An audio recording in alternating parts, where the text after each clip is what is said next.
Welcome to the Create a Life You Love podcast, the go-to podcast for people who are called to make a positive impact through the power of coaching.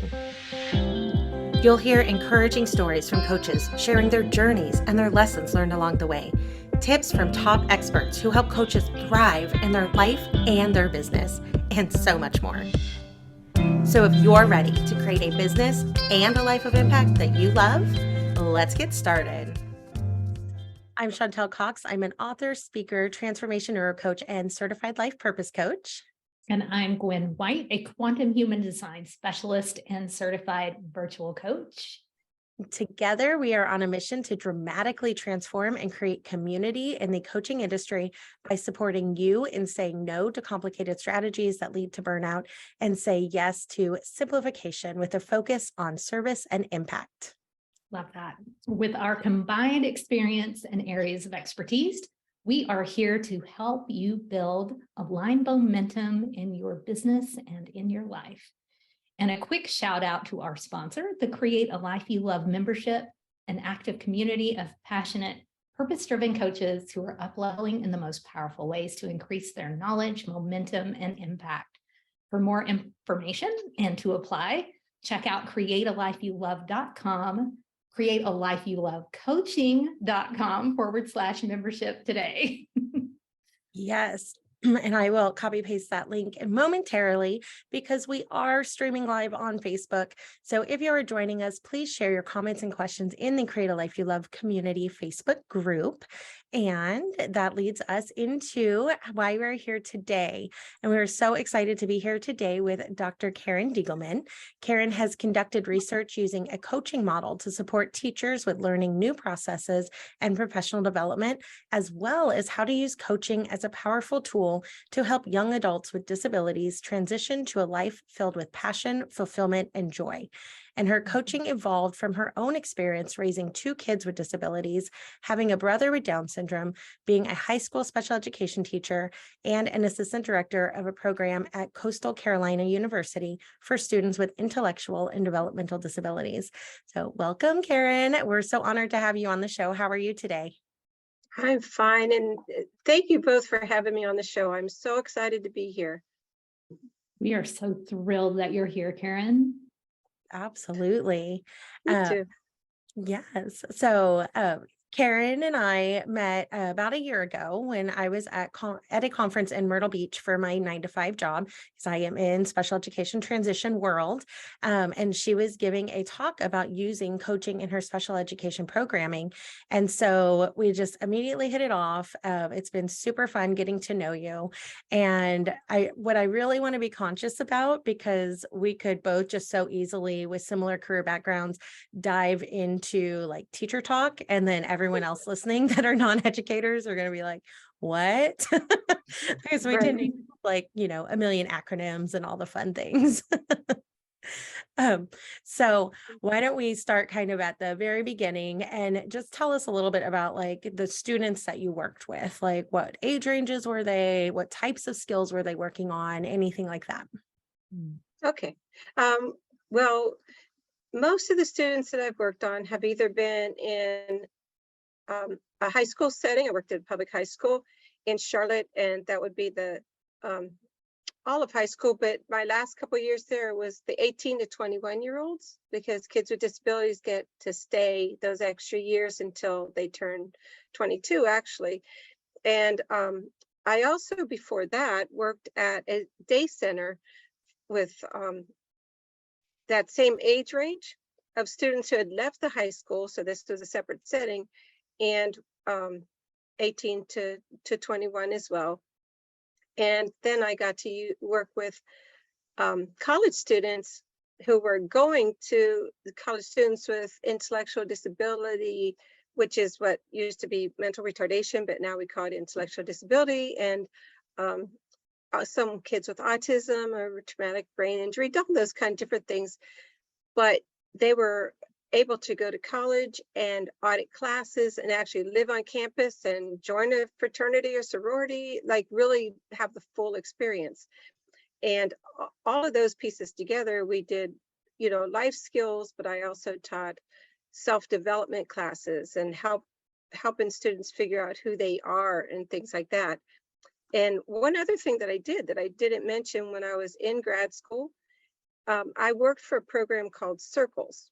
And what we did is we went around to 20 different school districts in North and South Carolina, and we taught the teachers and administrators how to prepare their students for what they wanted to do after high school. And we put together a team of vocational rehabilitation, your community college, some local employers, and all of that. And all of those people would sit in the room, and each student would get to come in, show a presentation that they had worked on with a coach or with a teacher in their own schools of what are their strengths, what are their limitations, what are they really good at, and what do they want to do. But the most important thing of that was what supports do they need? And then people in the room could say, oh, I can help you with that. Let's make an appointment. Oh, you want to work on cars? Do you want to work on motors or the body of the car? I can help you with that. So having all those different experiences, by time I was working at the college myself, I'm like, guys, well, you could do anything, you know. And I just so it went from the simple life skills and how to think about what you're going to do later to actually helping the students learn how to visualize and do dream boards and really hone in on what they wanted, you know. And that was the exciting thing. So That is, it is so cool. My husband was a house parent for intellectually disabled individuals years and years ago when he was going through college. And I can tell you what you're talking about, you know, there are clearly leaps and bounds ahead in how these really amazing people are actually being you know, brought in and integrated as opposed to kept separate and kept limited. It's really beautiful and encouraging. And you're right. It's like, I love this room full of people. We all need that room full of people right. to, you know, surround us and say, what is it you want to do? And speak up and say, you know, we can help you. But it's really so encouraging to see this happening now. So cool. And I would, oh, go ahead. Oh, well, kind of on that, but so when my oldest brother had Down syndrome, and that was back in the 50s, and so he was immediately put into an institution because that was what they considered the right thing, the most helpful thing. And I don't know if everybody's heard the horror stories, but you know, those did not turn out to be the best places for our family to be living. So my dad was part of a program in the 1970s to get kids out of the institutions and into homes, group homes like your husband worked at, or apartment living if the individual was able to. And as a little kid, I got to kind of watch that happen, you know, and the discussions like, do we want these people in our neighborhood? And, you know, the whys of yes and all that. And so watching him have the limits that he had. And then when he was 21, he got to come out of the institution. And then working with these kids at the college, I'm going, wow, like if this was like 30 years ago, what all could he have done, you know? And the cool thing for my brother was he got a job it was piecemeal kind of a thing, but he worked building pallets, and he used a nail gun, and he built pallets, you know, for grocery stores and things. And the funny thing is that my dad and my other three brothers are all carpenters. So it was his thing, you know, that he just happened to get into because that's where he showed his strength. And I think like, oh, you know, it works. You know, I mean, he still lived in the group home until he died for 30 years, but there's so much, you know, and I see these kids who are being better prepared in schools, you know, and being asked those questions, you know, it's really neat. It is neat. And I love, the idea of having coaches. And with that in mind, I would love for you to share a bit of the backstory about how bringing coaching into your role as a special educator came about. It kind of started with me, actually, because I'm a kid with a reading disability. And I'm a little bit older, and we didn't really have IEPs and all that stuff when I was in school, but I did have this yellow box that was probably as big as a piece of paper, maybe bigger, that it had a window, and I had to put it over top of whatever we were reading, say history class or whatever, and move the screen up and turn this dial, and it ticked really loud as the screen came down. So I'm looking back at my embarrassment and why am I so different and why is everybody laughing at me? And as I got older, I went through coaching and I started reading the books about coaching, and I kind of learned those skills. And I'm saying so many kids with disabilities, even kids with just learning disability or reading disability or math disability, they have so many failures that if they could see the other side and start looking at what am I good at, how those would be life-changing. And so that's when I took my whole idea of just, I was certified, board certified coach. I wanted to take it back home, right, to those kids, so that they could start living their best life.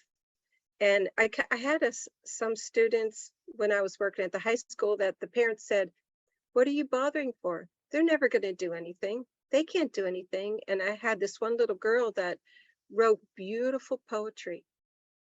And I thought, you know what? We could self-publish that. We could do something with that for her. She had such deep thoughts and feelings, and she wrote them so eloquently. And her mother would not let me help her do anything with it. And I'm like, no, like, we need to change this. We need to change this scenario, right? So when I was at the college, I got to teach those classes, self-determination and what you want to do. And a funny example is, and I know this is kind of like off tangent, but I had a room of 7 freshmen, 8 of them, 7 were boys, and 1 young lady. And I wanted to do a visualization kind of project. So we turned down the lights and I put on some nice Zen music, and they had to just picture their life in 5 years. It's hard for kids, like, because they were freshmen. So this is even a whole new adventure. And I didn't think the boys would do it, but they did. And then they had to think about it. They had to write down what they envisioned. And then we built the dream boards. And when we presented it, we invited other faculty to come and hear what they did on their dream boards. And a couple of them remarked, like, I didn't realize how much I wanted to be a baker and own my own bakery, or I never dreamed of all these places that I really want to go see, in France and Greece and all that. And they commented to me like, this was really cool. And I thought, wow, like if you could kind of instill that in when kids are young, then they're not 40-year-olds figured out what they need to do with their lives, so. Yes. Yeah. Exactly. Yeah. I was just going to comment, knowing what I know about Karen, having a peek at her human design, it's not at all surprising to me that you are innovating and bringing breakthroughs in this passion.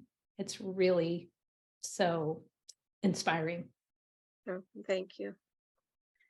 Yeah, I love that activity that you just described, and the multi-levels of levels that you can impact, because it's super impactful for that student who's never been asked those questions. And it's super impactful for the staff members who have been working with those students who have never asked themselves those questions and are having eye-opening things, but then hearing these students and being able to see them through a different lens so often. And I mean, I'll put myself there too. You know, I do a lot of similar work with similar students that you do.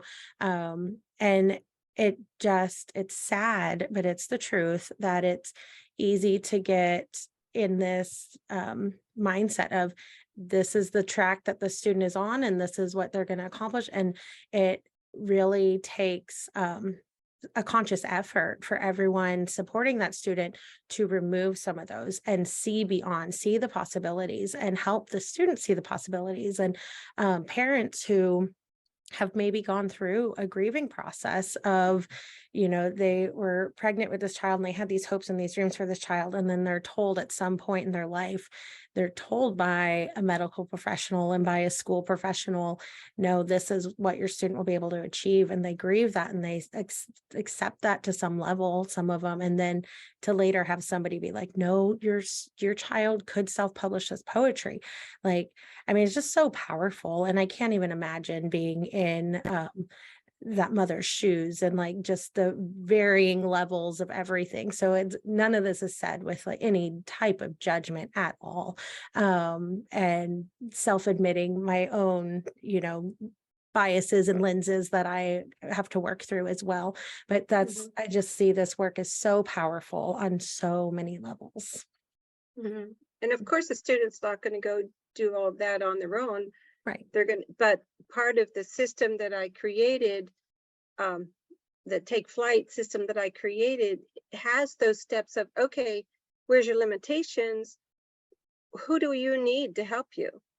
When I was working on my dissertation, there was a young man and he was in middle school and he knew that he wanted to be able to do gaming and play on the computer, like do stuff on the computer better. And so as we looked at those limitations, the next question is, who can help you with that? And we really, you know, thought through all kinds of things. And he said, oh, well, there's this one teacher who's really, you know, works with me a lot. And maybe she could teach me how to do the keyboard stuff. Good. You know, like that's the thing. These kids aren't going to go and not everybody, they're not going to go, you know, change everything. But if they have the right supports, they could at least do a part of what they want to be doing and feeling good about themselves in the meantime. Absolutely. Yeah. And I definitely want to get into your program you created, the Take Flight system. You shared that it, you know, helps students discover themselves, identify their desires, and take those first steps into reaching their goals. So tell us a little bit more about that. Well, it's a 6-step program. And first we start with a lot of assessments, everything from like your personality, your color, personality, you know, like things that are going to be fun for them, but then some serious ones too, you know, like Myers-Briggs and things like that. And then we do career assessments and different things. One cool thing with like the Myers-Briggs, what we did is if you go on YouTube, say INSP or whichever, and you go on YouTube, you can find little cartoony videos that describe that personality. So I let the students I just typed it in and they watched it. And I said, what do you think? Does this sound like you? And there was one young man with autism. He didn't even know he had autism. He just knew he was really smart in certain areas. But when he listened to that, he said, oh, that's exactly like me. And all of a sudden that diagnosis disappeared because this was just his personality. And there's lots of people who are that way. And it didn't mean that there was something wrong with them. See what I mean? So, but then after we do all the assessments, then the students really have to look at those. You know, we have those conversations like, you know, what are you good at? What aren't you good at? That sort of thing. And then we do the visualization and the dreaming and all that I kind of described. And then we talk about the reality check. Do you know what you need to accomplish this? You know, so someone who wants to, you know, fly an airplane, they might not be able to do that. And we have to talk about those, you know, like what's another way? Maybe you want to work at an airport or learn how to be a mechanic on a plane, something like that. And then we talk about who are your supportive partners. But the last step, which I think is really huge, is they have to be able to tell somebody what they really want to do. So speak up and tell your parents, like that girl in high school, she could have told her mom, I really love writing poetry, and taking that step of self-determination to claim what you want to do and ask for the supports and stuff, and I've just had one individual who went through the whole program, and now she's out, she has an apartment and she's working in another state, and what she wants to be doing is working in a nursing home because she found out she just really likes helping people. And now on her email signature, it says her name and the person who likes helping people, and it's really cute. But so she's looking for trying to build up her supports around her so that she could go do a job like that, help a rec person at a nursing home, help with, when they do crafts and games and stuff like that, nothing too strenuous, but something where she's involved and she feels like she's helping, So, but with that take flight, I kind of have it designed like an airplane taking off. So one step is, who's your flight crew? That's who your supports are, and check your your to-do list and stuff. So I kind of made it kind of cute, but and then when I was looking at it, actually, a lot of people can really benefit from those same steps, not just people with disabilities, but that's the steps basically that I took to figure out what I needed in my life, so it kind of goes everywhere, can be worked everywhere. I love that. Yeah, because you're right. We all have visions, passions, desires. We want to be fulfilling some type of purpose. We want to be purposeful with our life, with our time on this planet. And we all need resources around us supporting us. So I love that. Precisely. Yeah, it sounds like such a powerful coaching model, and you must feel really gratified now seeing someone having gone through. I imagine that the skills that they build over this time carry into other parts of their lives. Can you share about some of the results you've seen for your students outside of the school setting? Maybe another example like the one you shared. Sure. Well, there's a young man with a pretty severe reading disability. He can't really read past second grade, whether it was his eyes weren't matching the words up or never got the phonics because we all moved into whole language, and those kids who are auditory learners didn't learn phonics. But anyway, so he loves working on cars. His first word was Buick of all things. And so his whole life was all about cars, come home from school, work on your buddy's car, work on your car. So now he finds cars. He uses automation, or technology. So talk to text, text to talk, all those kind of things. And so that he doesn't have to, and the spell check of all things, like how to write things out. But he'll buy cars that don't really work. And there was an old Bonneville that his dad had bought him, and he had a friend who was a mechanic, so he borrowed like how to take the top of the engine off. He figured it out and got the car running and just drove it, for 5 years afterwards. Friends just show up in his driveway and say, hey, fix my car. So finding his own way of what's my passion, let's leave all that other stuff behind. What's my passion and how can I make it work? And what's my roadblocks is the technology, the reading. And so he found ways around that, and so he's got his own place with a couple garages so he can work on cars. And I think that's a success story. He might not be making $1 million, but he makes enough to live, and he's happy because he's working on cars. He's got grease in his fingers every day, so but that's the kind of thing that I think is rewarding to see. And it's not always the coach doing it, but it's somebody guiding somebody so that they're free enough to follow what their dream is. Exactly. That Yeah. facilitating the next step and then the next resource and helping them sort of with that process. And, Right. you know, like you were saying, for all of us, we really just want to contribute in our own way and, you know, Right. and play to our strengths. And it sounds like this program is perfectly doing that. Right. Make, It's even the same as students that, typical students who don't have disabilities, that everybody in the family is a doctor. So this kid's going to be a doctor, and all they really want to do is be an artist.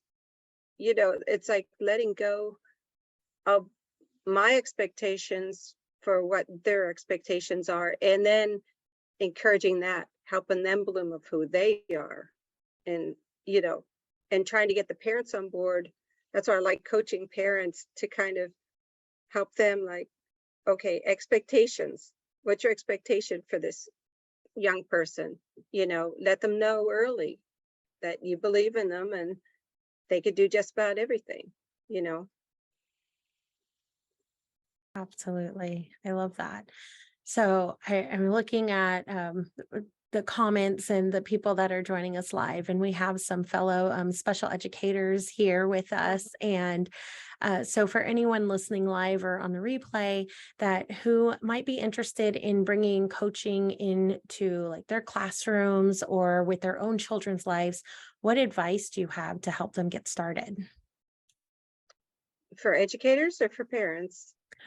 For both, yes. Okay. Educators bringing it in the classroom or parents wanting it for their students, either in helping the educators bring it in or doing it outside. Yeah. So in that program, that Circles program we had, the school district actually had a small grant, and they had a person come in just to help the students with this piece for the high schoolers, like sophomores and juniors, because the teachers didn't have time to do it. And I think that was so wise to have, a person who was acting as that coach, just to help these students do the vision boards and do things like that and figure out what they want to do. Another thing is, I'd say, don't leave anybody out, because this is still for teachers. There's a read free assessment. It's a like an employment interest kind of assessment, and it's just pictures. And when I was teaching in the high school, a lot of my students were nonverbal and really they were more severe, more significant disabilities. But knowing that, I knew there was something inside there, right?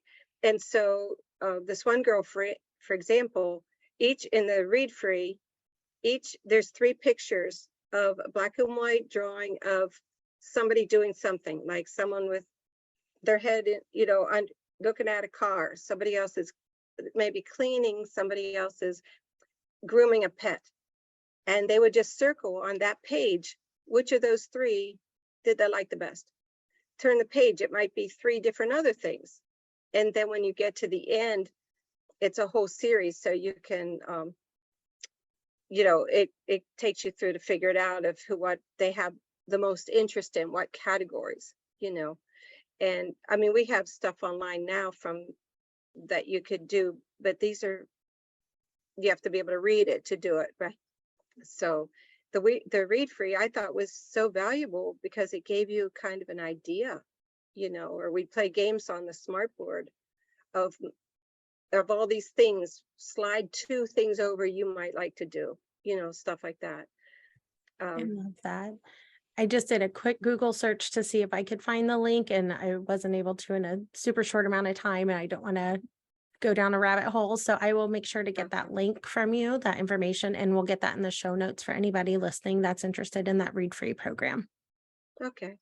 For parents, I kind of have 3 things that I recommend. Number 1, start early. So if you're asking your other kids what they want to do when they get older, ask your child with disabilities too, right?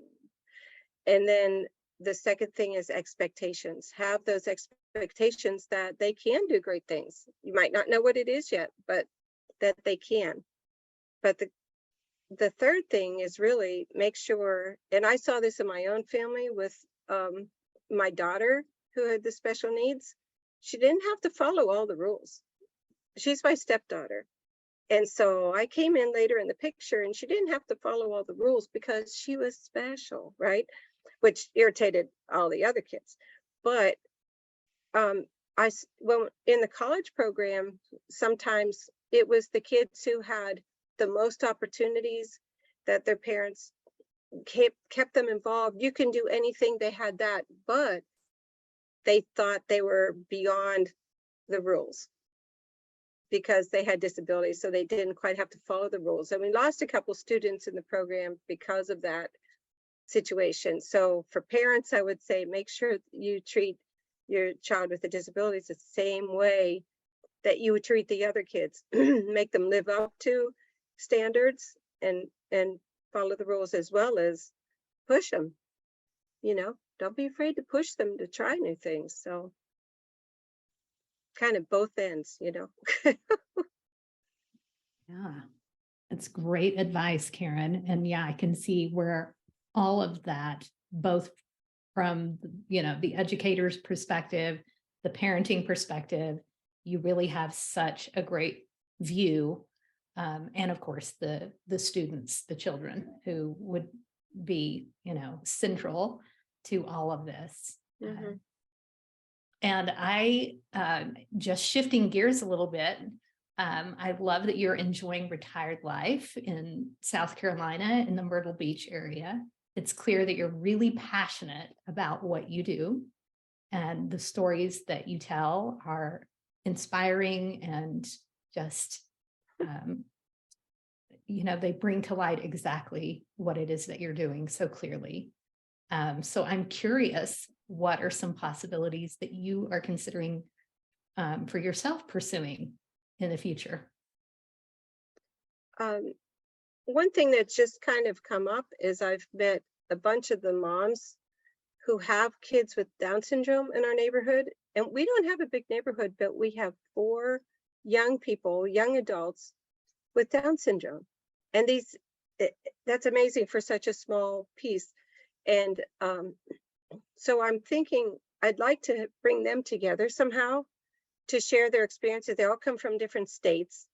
So share their experiences, have you used vocational rehabilitation? Have you used these services, all that, and just kind of let them meet and mingle, and doesn't need to be guided by any way, but I just kind of want to facilitate that in a way.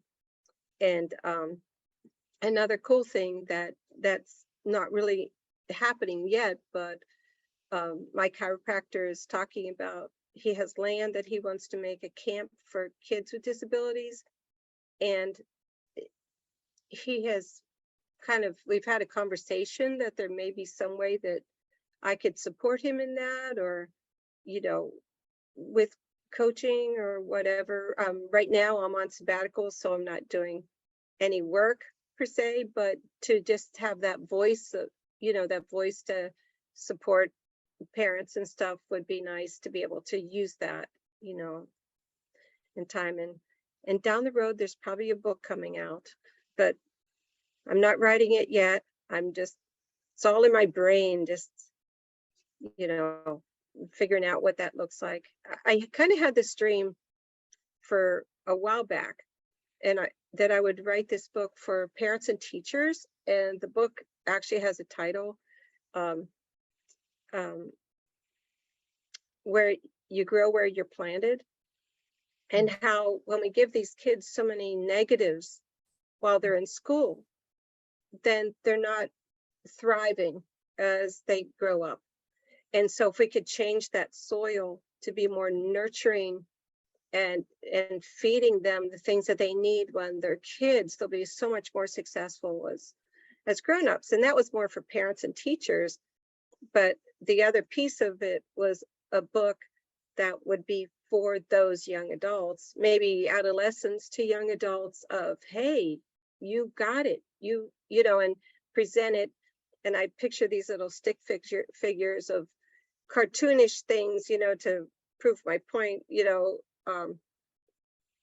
based for them. So those are things that are kind of rolling around in my head that I think would be important, and down the road, a podcast to support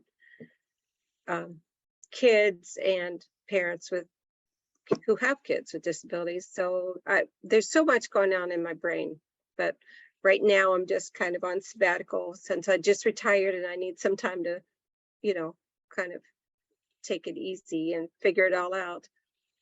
Exactly. Yeah, there's no rush, and it all happens when it's supposed to happen. It's really interesting that things are aligning as they are, that the people are coming in, these 4 young people, essentially in your area, in this very small area. It seems fated almost. And your chiropractor with his dream certainly aligns with what you're doing. And of course, I can't wait to read your book, and I can't wait to tune into your podcast. So we definitely want you to keep us posted as any and all of these things do come to fruition, because this is such important work and such inspiring work. Well, thank you. You're making me blush. Good. Yes, good. Yeah, the work you're doing is amazing, and it's just been so much fun. Thank you so much for being here and sharing your knowledge and your passion with us, and definitely keep us posted, because we would love to have you back multiple times in the future as you embark on all these adventures, so that everybody listening can be kept apprised and follow you and support you and help share your message and help you create that massive impact. Definitely. Yes, 100%. It has been such a pleasure getting to know you in our membership these past several months.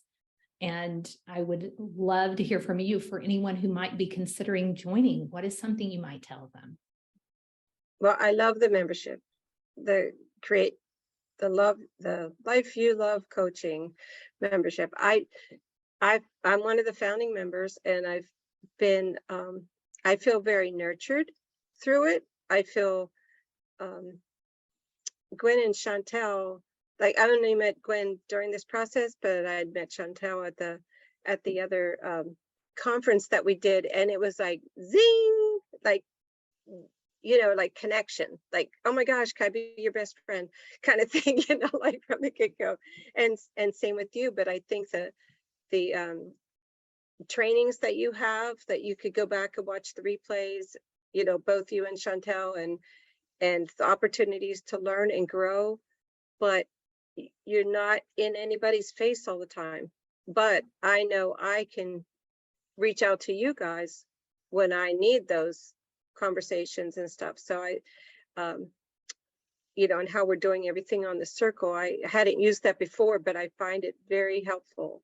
And I'm really amazed and grateful that you guys, like the 21-day authority challenge that we did, and you opened it up to people who weren't even members, and how gracious that was of you guys to do that. And I sent the link to all of my daughters and daughter-in-law and their friends and stuff. I'm not sure who actually took the time to go through it, but we're all learning and growing together and stuff. And I take what I learned from you guys and I go, hey, let's look at this way, like that. So I think it's very valuable. I'm really glad to be part of it, of the membership program. I think it's really good for me, helpful for me, and without overwhelming me, which is important right now.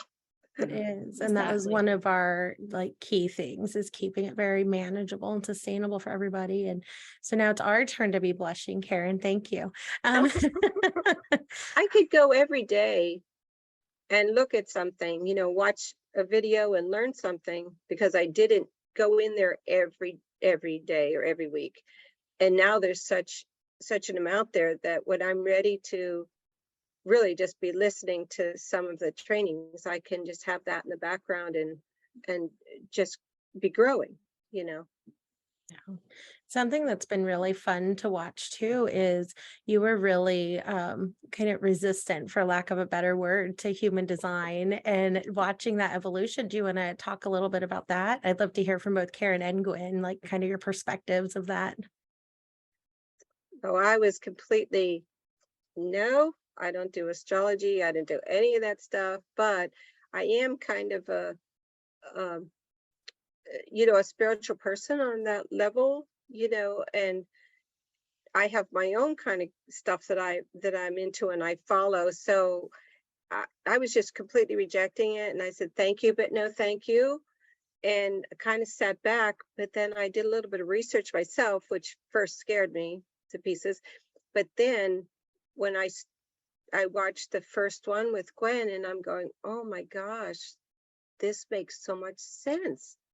And then my daughter, who does follow astrology, is like, oh my gosh, Mom, this makes so much sense. And then we looked up her kids, her two kids, and then the brothers and sisters. I have 6 kids total, so that was a lot of maneuvering. But being able to, especially for my husband, being able to see who he is.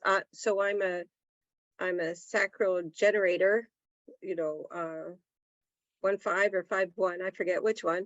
And thank you. I actually have the folder right here beside me, and whenever I'm, talking with Gwen or watching one of the things, I just pull it out and I'm figuring out who's who, and I'm still kind of lost, but I have the general gist of it as much as I need to know for right now. But it kind of makes so much. I mean, I'm a psych major, right? So I'm doing every personality quiz that comes along, the color quiz, like I said, and all those. I want to know more about how I work, and I want to know how other people work so that I can work with them and enhance my relationships and stuff, So so it's kind of funny because now I'm like one of the biggest, like, oh, you got to find out about human design. Exactly. And you're such a good generator. Yeah, that quest for knowledge of self and others, it seems to be true of every generator I know, like very specifically. And yes, your husband has a very unique type and certainly a very unique authority. So yeah, now you have some really amazing insights into kind of how, what his process looks like. And now it's like, oh, and I think that's, for me too, has been one of the biggest gifts with human design, is not just learning these things, but sharing them. And yeah, I certainly am not one to force information, but to invite. But you're always available. Yes. When, like previously I have a personal issue with I have 4 daughters. So with one of them, and so having a chance to have a one-on-one with you, quick for what's going on between her and my charts, and try to get an understanding so that I take that emotion out of it. Yeah. And I could just look at it like it's fluid, but it's out here. It's not, inside, and that it makes it more practical than emotional. And so it's been easier to deal with it. So I thank you for being so available to me in working through that, and how you've just been there for me. So thank you. It's been so my pleasure. I love, sharing about human design, and I absolutely love supporting you. Yeah. Yes. No. I'm getting all nervous. Oh, no need to be nervous. Okay. Well, we're going to start wrapping it up here anyway. So Karen, I know after people have heard this episode, they're going to want to connect with you and kind of follow your journey. And so where's kind of some of the places they might be able to do that at? So I have my Facebook page is Karen Diegelmann. And then I have Learn and Thrive Coaching is my website, and the business name that I've been using. So there's the Facebook page for that that's connected. So someone could instant message me. I honestly don't go on Facebook very often, but if you instant message and let me know that you heard me through Chantal and Gwen through the membership, that I'd be happy to talk with you and give you some resources if that's what you need, or anything. There's an Instagram out there probably with 21 whole pictures on it. I just have not been much on it. I think my brother Billy's birthday was April, and that's the last time I put a picture up. So you'll get to see Billy if you go on my Instagram. But and I'm on LinkedIn, but I'm really not on the computer very much at all. So other than to listen to you guys, do your things on Circle, your trainings and stuff. But Yeah. And that's the season of life you're in. You're enjoying your retirement, you're on sabbatical, you're rejuvenating and letting those opportunities come to you, like the young adults in your neighborhood, your chiropractors thing, you're developing those ideas for books and podcasts and where that might go. And so I just know beautiful things are going to come. And yeah, it's very exciting. It is one of my very- favorite things is to take a chair and a notebook and sit on the beach, because I can Oh. walk to the beach. It's a long walk, but I could still walk to the beach or drive down and just sit there for a half an hour and write in my journal, or just listen to the sound of the ocean. And so I think I'm building back up. When I was homeschooling my kids, and I don't know if either of you have been around homeschoolers, but when you have kids who are in school for a long time and then you bring them home, they do nothing. It's called unschooling. It's like you need to deprogram basically from the times and the bells and the expectations. And for some of my kids, it just was this. And I went to a conference and this lady said, when your child is just laying out on the grass and they go, I'm bored, get excited, because your brain doesn't want to be bored. And that's when something's going to start creating. So I'm out, sitting on the beach or laying in the backyard looking at the clouds right now and see what brews. So nice. That's a great place to be, Karen. mm-hmm. Absolutely. And the deconditioning journey is certainly a part of that. Right. It Well, helps you get more focused on your authority. Exactly. So that you know exactly what to say yes to. You're clear. Yes. Precisely. Well, thank you again, Karen, for joining us. Our listeners have been clearly inspired by what you've shared. Well, good. Thank you for having me. Absolutely. And of course, speaking of our listeners, we would love to know what their takeaways are from today. And we would certainly ask that all of our listeners, if they're so inspired, to share this episode with someone that they think would gain from it, would benefit, and would also be inspired by it. We would also love it if you would leave a review of the podcast at ratethispodcast.com/CALYL. Deeply appreciated. You can quickly and easily leave a review from any device by grabbing the link in the show notes. So look for that and please share us. Absolutely. And if you too would love to be part of the Create a Life You Love movement and help create community and dramatically transform the coaching industry, we are currently accepting applications for the Create a Life You Love membership. Just head to createalifeyoulovecoaching.com/membership, and we will be sure to include that link in the show notes as well. Absolutely. Thank you so much for tuning in, everyone. Thank you. Bye. Thank you, Karen. Thank you, everybody, for your continued support. We so appreciate you. Enjoy the journey. Thank you for listening to the Create a Life You Love podcast. We would love to hear from you about your biggest takeaways. Share them with us on Facebook or Instagram at Create a Life You Love Coaching. If you loved this episode, be sure to subscribe, rate, and leave a review.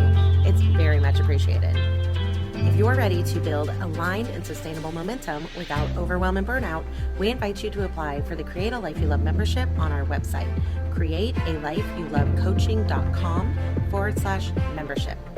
That's it for now. Enjoy the journey.